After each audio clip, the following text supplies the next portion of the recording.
Hannah Murray on TRE in the afternoon. Joining us on the line now is Pierre Lever. He's a startup investor and author who sits on the board of several UK-based companies. His new book, Starting Early, talks you through the 10 steps to financial freedom. He says you do not need to be a top earner to build long-term wealth. Welcome to the show, Pierre.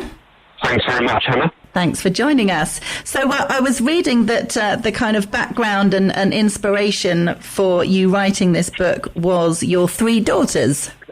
That's right. Yes, my kids, who are now 20, 18 and soon to be 16, all went through school, had a good education.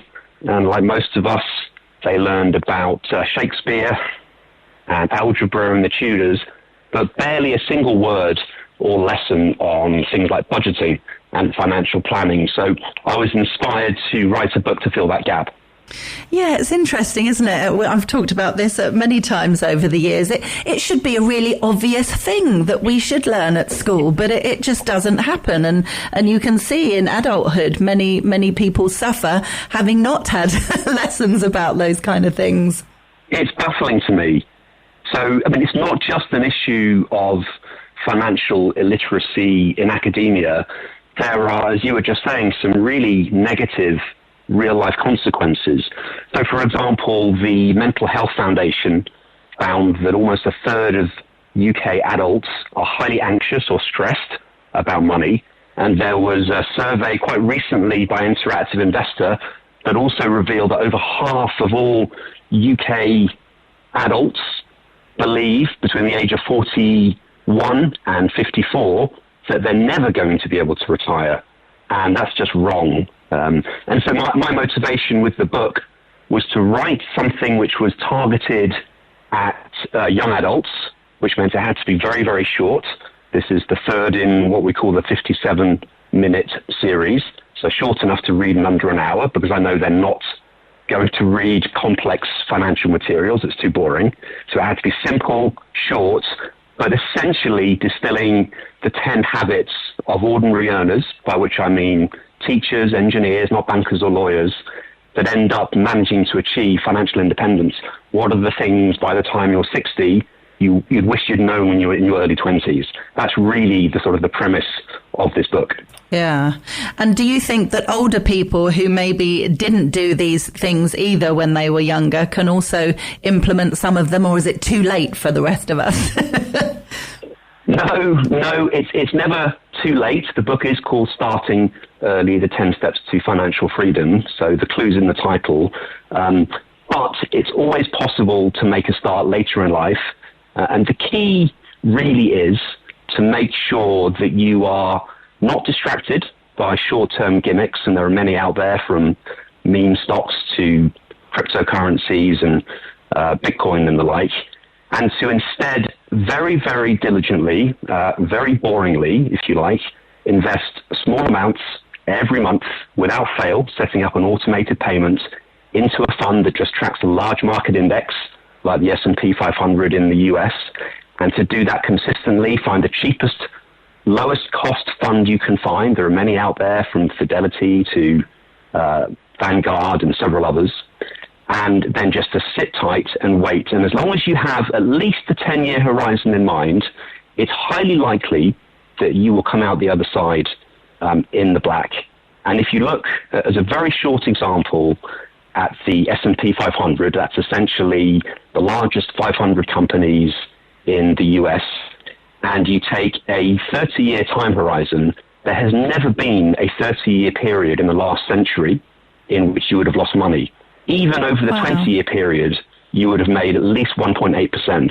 So if you can sustain at least a 10 to 20, preferably 30-year horizon, it's very, very likely, based on a century's worth of evidence, that you will get an annual return of at least 7%, as long as you are patient and you're happy to sit through the market peaks and the market dips and just look away and get on with your life and drip your money very slowly into these low-cost index funds. That really is, if you forget everything else in this discussion, that's the one thing that young people should be thinking about doing from their very first paycheck. Yeah, interesting.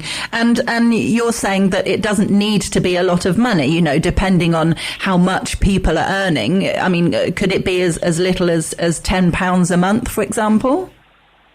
Well, look, here's the thing. So I use an example in the book based on two graduates who leave university at the same time. And they obviously have lots of outgoings. They're going to have, unless they're lucky enough to have someone buy them somewhere to live, they are going to have rent and other outgoings. And the average graduate starting salary in the UK is estimated to be around £30,000. If you invest roughly 3%, let's say you start at 3%, that's roughly £100 a month, which is roughly £20 to £25 a week, which is maybe 5 or 6 flat whites or a few beers. And then every year you step up your investing by 1%.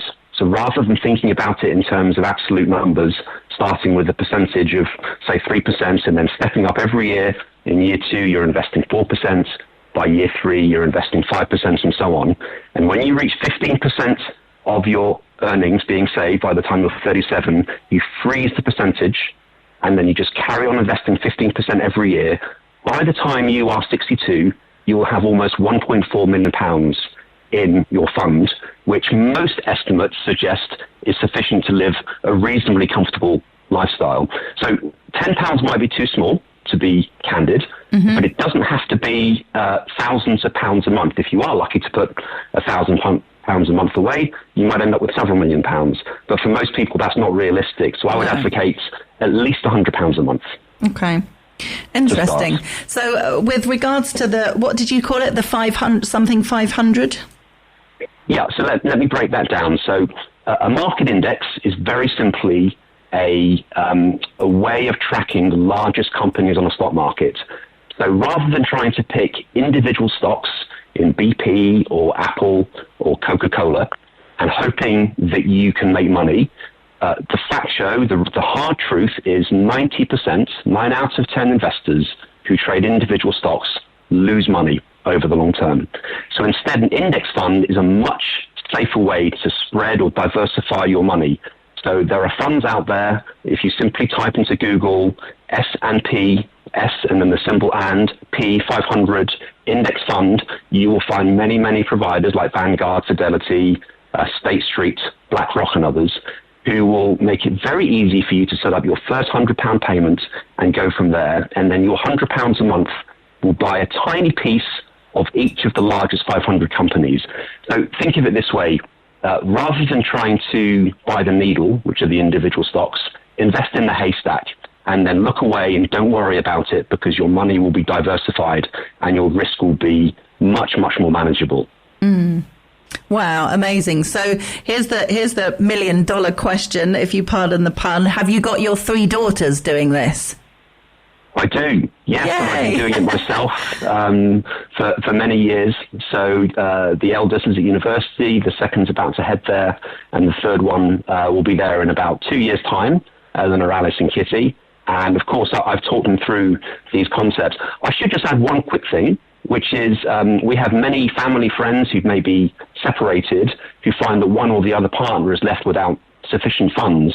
And so this concept of index fund investing, low-cost index fund, and putting a small amount each month can work as well for them as it does, for example, for my 3 kids. So although the book is targeted at people entering the workforce in their 20s, it really can be a benefit to anyone who just really doesn't understand what to do with what little money they do have and how to set themselves up for financial freedom. Yeah.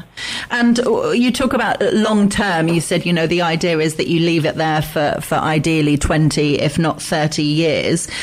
Is it something, I know this isn't the point, but is it something that you could access before then if you needed to, if there was a disaster struck and you needed access to money? Or is the idea that you're investing in something that you can't touch and that's why you're earning more money from it? So the idea would be that you don't touch the funds, because the magic of compound interest is that it's the last few years before you really want the money where you'll earn the most amount of interest. So you want to give the money enough time, if you like, for compound interest to work its magic.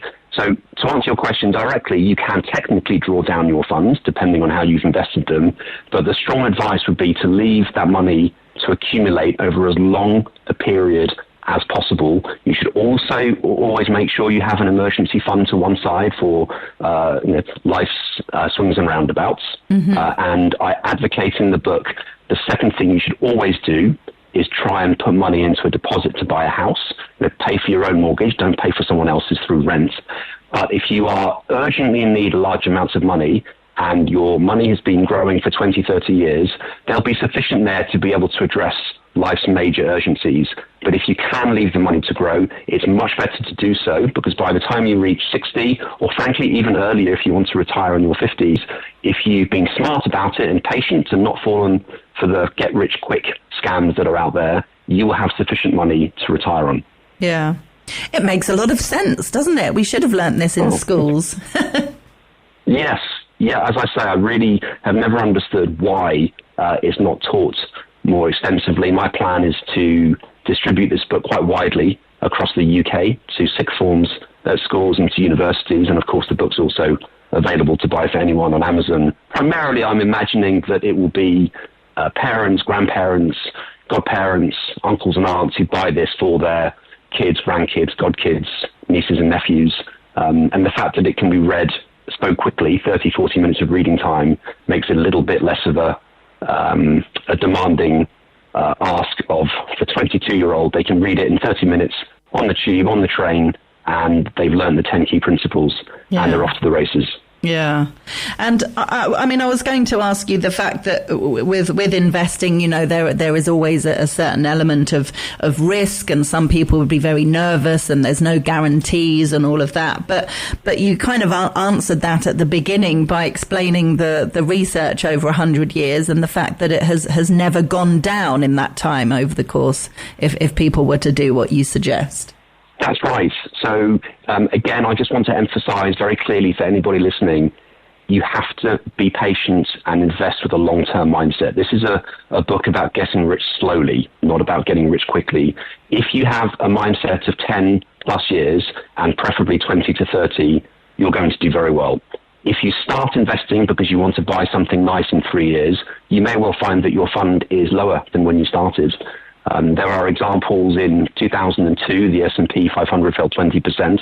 We all know what happened in 2008. Yeah. And I think many of us listening will remember the crash in 1987 when the market lost 20% of its value. If you'd started investing a few months before those dates, you'd be throwing this book in the fire. But if you take a long-term view and you sit tight and look away, you would have been richly rewarded over time if you'd stayed true to your long-term aims. So this book is about long-term, patient, get rich slow investing. Yeah. Well, I've learnt a lot today. I'm sure other people will have as well. If people want to get a copy of the book, either for themselves or as a present for a younger family member, it's available on our website, TRE.radio. It's called Starting Early, The 10 Steps to Financial Freedom, and it's by Pierre Lever, who we've been chatting with today. Pierre, thanks so much for joining us. Thanks, Hannah.